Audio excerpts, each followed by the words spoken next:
নমস্কার সবাইকে ওয়ান্ডার মহুয়ার নতুন একটি ভিডিওতে সকলকে স্বাগত। আজকে শুক্রবার আর এখন সকাল 8টা। ভিডিও শুরু করার আগে আমি একটা মানুষের কথা বলতে চাই। আপনারা অনেকেই হয়তো জানেন, গতকাল প্রখ্যাত সঙ্গীত শিল্পী জুবিন গার্গ উনি প্রয়াত হয়েছেন। তো আমি তার আত্মার শান্তি কামনা করি। তিনি যেখানেই থাকুক ভালো থাকুক। খবরটা শোনার পর থেকে সত্যি কথা বলতে মন মেজাজ একদম ভালো নেই। কাল যখন থেকে নিউজটা দেখেছি তখন থেকেই মনটা ভীষণ খারাপ, কিছুতেই মেনে নিতে পারছি না। চতুর্দিকে এত খারাপ খবর, এত ভালো ভালো মানুষগুলো চলে যাওয়া মনটাকে প্রচণ্ডই না ব্যাকুল করে তোলে। একটা কথাই বলবো শেষে, এই কঠিন সময়ে ওনার পরিবারের প্রতি আমি গভীর সমবেদনা জানাই। উনি যেখানেই থাকুক ভালো থাকুক। আজকে শুক্রবার আর আজকে ডোডোর ম্যাথ এক্সাম। ও স্কুলে বেরিয়ে গেছে আর এই সময়ে এখন আমি আমার এই ডাইনিংটা পুরো পরিষ্কার করে ফেলবো। হাতে আর বেশি দিন সময়ও নেই, মহালয়ার আগেই সমস্ত কিছু পরিষ্কার করে ফেলতে হবে। ঘরের সমস্ত জায়গাটাই মোটামুটি পরিষ্কার করে ফেলেছি। আজকে এই ডাইনিং এরিয়াটা করছি, কালকে কিচেনটা করলেই আমার কাজ মোটামুটি শেষ। আমার ফ্ল্যাটের মধ্যে এই ডাইনিং এরিয়াটাই সব থেকে বড়, তাই এইটা আজকে পরিষ্কার করতে অনেক সময় লাগবে আর তার সাথে সাথে খাটনিও কিন্তু হবে অনেক। গতকালই ভেবেছিলাম এই ডাইনিং এরিয়াটা পরিষ্কার করব, কিন্তু গতকাল আমার শরীরটা সেরকম ভালো ছিল না, তাই আজকে করে ফেলছি। ডোডোও বাড়ি নেই, তাই ভাবলাম ও আস্তে আস্তে সমস্ত কিছু পরিষ্কার করে ফেলবো। আর জানেন তো, আজকে আমি বাড়িতে ব্রেকফাস্ট বানানোরও ঝামেলা করিনি, কারণ যদি আমি ওইদিকে রান্নাঘরে সকালবেলা ব্রেকফাস্ট বানাতে যাই তাহলে আমার এদিকে কাজে অনেকটা দেরি হয়ে যাবে। তাই আমি অজয়কে বললাম, তুমি আজকে একটু বাইরে কিছু খেয়ে নিও। সব দিক মেনটেন করতে গেলে সঠিক সময়ে কাজটা সেরে উঠতে পারবো না। অজয় প্রথমে বলেছিল, এত বড় জায়গাটা তুমি একা একা পরিষ্কার করবে, খাটনি হয়ে যাবে, তাই একজন কাউকে রেখে নাও। আমি বললাম না, আমার বাড়িটা আমি আমার নিজের মতন করে পরিষ্কার করব। কোনো হেল্পিং হ্যান্ড যদি রাখি আমি, তাহলে তার সাথে সাথেও তো আমাকে সমস্ত কিছু বলে দিতে হবে, এইটা এখানে করার জন্য, ওইটা সেখানে রাখার জন্য। তো তাতেও আমার একই সময় লাগবে। তার থেকে বরঞ্চ নিজের কাজটা আমি নিজেই করে নিই। ধুলো ময়লার কাজ শুরু করার আগে ভাবলাম আগে 1 কাপ চা বসিয়ে দিই। চাটা খেয়ে নিয়ে তারপরে একেবারে কাজে লেগে পড়ব। তারপরে তো আবার রান্নাও আছে। ভাবলাম ঘরটা পরিষ্কার করতে করতে সেই ফাঁকে রান্নাটাও চটপট করে সেরে নেব। দাঁড়ান, চাটা বসিয়ে দিয়েছি, চাটা খাওয়ার আগে আমি আমার মেডিসিনটা নিয়ে নিই। আর আজকে সকাল থেকেও বাইরের ওয়েদারটা কেমন যেন মেঘলা মেঘলা। বাইরের রোদের আজকে সেরকম কোনো তেজ নেই। এই ঘরদর পরিষ্কার করার সময় না, বাইরে যদি ওয়েদারটা ভালো থাকে তাহলে দেখবেন ঘরদর পরিষ্কার করতেও ভালো লাগে। আর সব থেকে বড় কথা হলো, কাজে যেন একটা আলাদা এনার্জি পাওয়া যায়। চাটা খেতে খেতে আমার ফোনে কয়েকটা কাজ ছিল পেন্ডিং, সেগুলোকে আমি সেরে ফেললাম। কয়েকদিন আগে আমি যে স্প্ল্যানেট গেছিলাম, আপনাদের সঙ্গে শর্ট ভিডিও শেয়ার করেছিলাম। স্প্ল্যানেট থেকে কিনে নিয়ে এসেছি এই ঝুল ঝাড়া বা আপনি ডাস্টিংয়ের কাজ বলুন, ধুলো বালি ঝাড়ার জন্য খুব ভালো এই জিনিসটা। আমি ট্রেনেও দেখেছিলাম, ওখান থেকে কিনিনি, কিন্তু স্প্ল্যানেট থেকে কিনে নিয়ে এসেছি। গতকাল ভাবছিলাম যখন এই সোফাটাকে আমি টেনে পরিষ্কার করব, কি জানি কত না ভারী হবে, আমি হয়তো সোফাটাকে টেনে সামনে আনতেই পারবো না। তারপর এখন যখন করছি দেখলাম যে না, বেশ হালকাই, মানে আমি করতে পারবো। এর আগের ভিডিওতেও আমি আপনাদেরকে বলেছি, ঝুল কিন্তু আমার ঘরে সেরকম নেই, তবে ধুলো আছে প্রচুর পরিমাণে। আর আমার এই গোটা ফ্ল্যাটে সব থেকে বেশি ধুলো হয় হচ্ছে আমার এই ডাইনিং এরিয়াটা। আর সব থেকে কম যদি বলেন ধুলো হয়, তাহলে হচ্ছে ডোডোর এই স্টাডি রুমটা, যেটা আমার সিঙ্গেল। ওটা তো সবসময় বন্ধ থাকে, তাই ওটাতে ধুলো ময়লা পড়ার কোনো চান্সই থাকে না। বেশ অনেক দিন আগে আমার একটা ভিডিওতে আমাকে একটা দিদিভাই প্রশ্ন করেছিল যে আমি আমার এই জানলার চ্যানেলগুলো কিভাবে পরিষ্কার করি। তো তখন আমি তাকে তার অ্যান্সারটা দিতে পারিনি। তো আজকে এই ভিডিওর মাধ্যমে দেখাচ্ছি, আমি 2টো ব্রাশ নিয়েছি, একটা মোটা আর একটা সরু। সেই দিয়ে আমি এই চ্যানেলের ধুলোগুলো পরিষ্কার করে ধুলোগুলোকে এক জায়গায় আনছি। তারপর বিকেলবেলা ভ্যাকিউম ক্লিনার দিয়ে আমি এই সমস্ত ধুলো পরিষ্কার করে নেব। এইটাই আমার কাছে সহজ মনে হলো। এর থেকে আলাদা করে উপায় আমার আর কিছু জানা নেই। তবে হ্যাঁ, আমি অনলাইনে সেদিনকে এই জানলার এই চ্যানেলগুলো পরিষ্কার করার জন্য একটা জিনিস দেখেছি। যদি আমি কখনো সেইটা নিই, সেটাও আপনাদেরকে দেখাবো। আর এই যে ঝুল ঝাড়ার যে স্টিকটা, এটা সব থেকে বেস্ট পার্ট হলো, আপনি এটাকে ঠিক এইভাবে ব্যান্ড করতে পারবেন, করে খুব ইজিলি আপনি ফ্যান পরিষ্কার করতে পারবেন। এটা আমার ভীষণ ভালো লেগেছে। মানে আমার মতন যাদের ফ্যান অনেক উঁচুতে, সেটা পরিষ্কার করার জন্য একজন কাউকে দরকার হয়, তাদের জন্য কিন্তু এটা খুব ভালো। আর আমার এই ওয়ালগুলোতে যে হালকা হালকা ধুলোর লেয়ারগুলো রয়েছে, সেগুলো খুব ভালোভাবে পরিষ্কার করা যাচ্ছে এটা দিয়ে। আগামীকাল আমার কিচেনটাকেও পুরোপুরি ক্লিন করে নেওয়ার ইচ্ছা আছে। তাছাড়া আমার কিচেনে তো এখনও একটা কাজ ইনকমপ্লিট রয়েছে। আপনারা দেখেছেন আমি একটা এক্সট্রা জায়গা করেছি, তো সেটার ওপরে স্ল্যাবটাও বসানো বাকি আছে। কিছুতেই মিস্ত্রি পাওয়া যাচ্ছে না। তো কালকে নাকি আসার কথা আছে, যদি চলে আসে তো আমার তো ভালোই হবে। পুজোর আগে আমি একেবারে রান্নাঘরটা খুব ভালোভাবে ক্লিন করে নিতে পারবো। বিয়ে হয়ে আসার পর আমার শাশুড়িকে দেখতাম বছরে 2বার করে ঘরদোর খুব ভালোভাবে পরিষ্কার করতো। একটা হচ্ছে পুজোর আগে আর একটা হচ্ছে পয়লা বৈশাখের আগে। আমার শ্বশুর বাড়িতে যেহেতু সকলেরই বিজনেস, তাই পয়লা বৈশাখের সময় গণেশ পুজোটা খুব ভালোভাবেই হয়।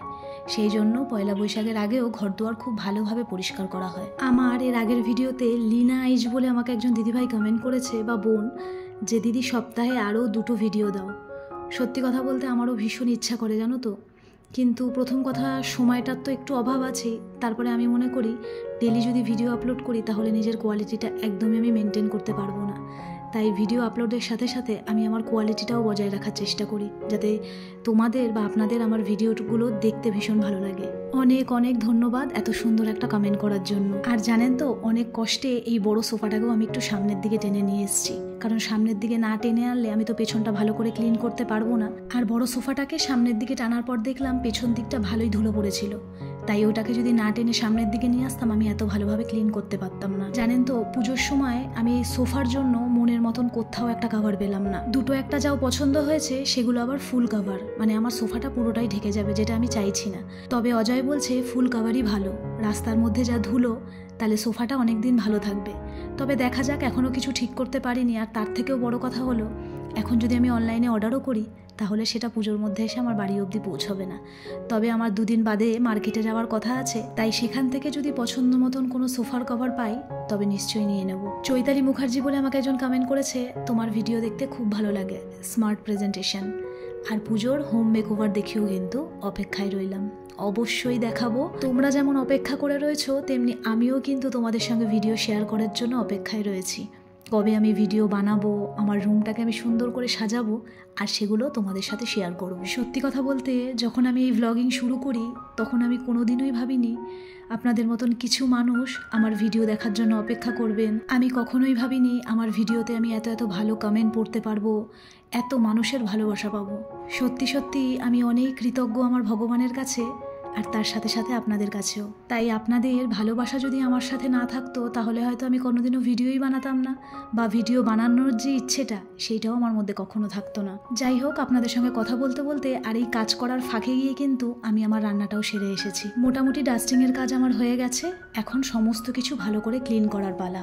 যেদিন থেকে ঠিক করেছিলাম যে এই ডাইনিংটা পুরো ক্লিন করব পুজোর আগে, সেই দিন থেকেই মনের মধ্যে একটুখানি টেনশন ছিল যে একা একা করতে পারবো তো, এত বড় ডাইনিং এরিয়া কি করে একা সমস্ত কিছুটা সামলাবো। কিন্তু দেখুন, দেখতে দেখতে আস্তে আস্তে সমস্ত কিছুটা করেও ফেললাম। আমি একটা কথা খুব ভালোভাবে মানি, কি জানেন তো, আমরা যারা হাউসওয়াইফ, যারা পুরোপুরি ঘর সংসার সামলাই, তাদের কিন্তু তখনই একটা কাজ করতে ভালো লাগে বা কাজে এনার্জি পাওয়া যায় যখন কিনা আমাদের মুডটা ভালো থাকে। মন মেজাজ শরীর সমস্ত কিছু যদি ভালো থাকে না, তাহলে দেখবেন আপনি যে কোনো কাজ এক চুটকিতেই করে ফেলতে পারবেন। একটু পরে ডোরও এসে যাবে স্কুল থেকে, তাই তার আগে এই জায়গাটুকু একটু ভালো করে ক্লিন করে নিচ্ছি। আসলে রোডো স্কুল থেকে এসে ফ্রেশ হয়ে আগে একটু টিভি দেখতে বসে, তাই এই জায়গাটুকু আগে ক্লিন করে নিয়ে ও যদি এসে এখানে সোফায় বসে তাহলে অতটা কোনো অসুবিধা হবে না। আর আজকে না বাইরের ওয়েদারটাও ভীষণ বাজে, কেমন একটা অস্বস্তিকর গরম লাগছে যেন। তাই সকালবেলা আমি আজকে এই কাজ শুরু করার আগেই বাতাসা ভিজিয়ে রেখেছিলাম, আপনাদেরকে তো দেখিয়েছি।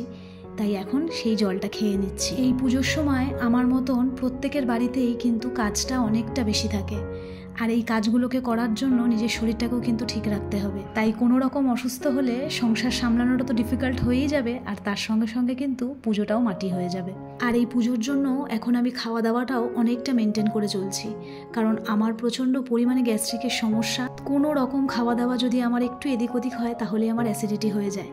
তাই এই পুজোর জন্য যাতে আমার শরীরটাকে আমি ঠিক রাখতে পারি, সেই জন্য আমি এখন অনেকটা মেনটেন করেও খাবার দাবার খাচ্ছি। আর আমার কাজ করতে করতে কিন্তু ডোডোও এসে গেছে স্কুল থেকে।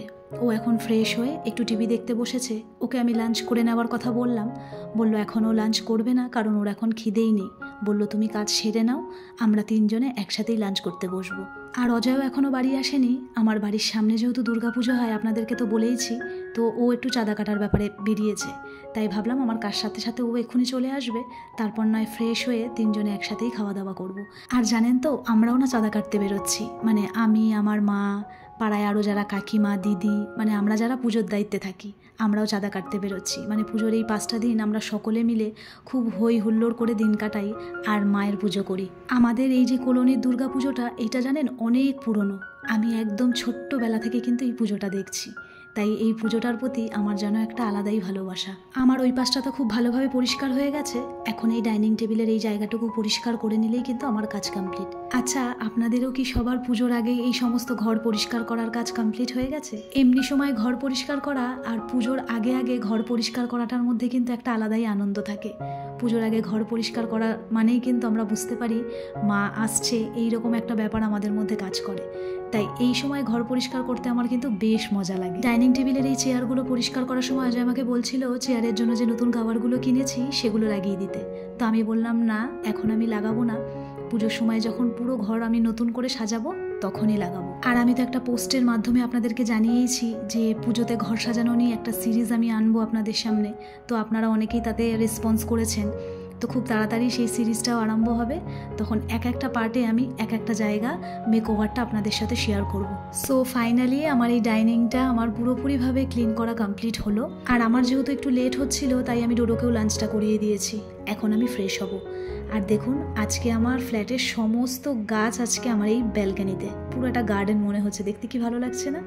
চলুন তাহলে আজকের ভিডিওটা এখানেই শেষ করছি। আপনারা সকলে ভালো থাকবেন।